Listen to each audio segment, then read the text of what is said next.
Welcome to the Tech Egg. Don't get scrambled. Enjoy the video.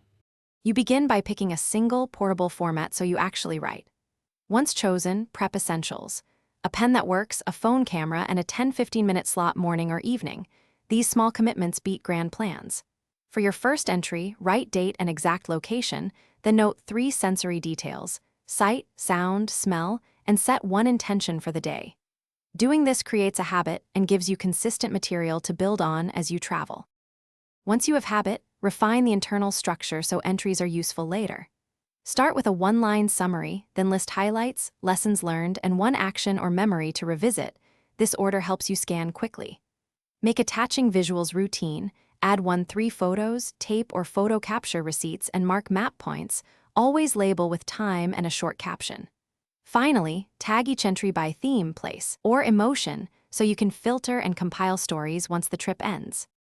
To close a trip, spend 30 to 60 minutes editing.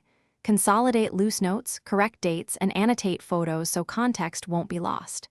Then make a backup strategy. Export photos and scans to the cloud and a physical drive. Keep 2 locations for safety. Finally, compile a printable layout or a shareable PDF to preserve memories and tell a coherent story. If you miss days, reconstruct entries from timestamps, photos, tickets, and maps. Thanks for watching. Consider subscribing if I helped unscramble your problems.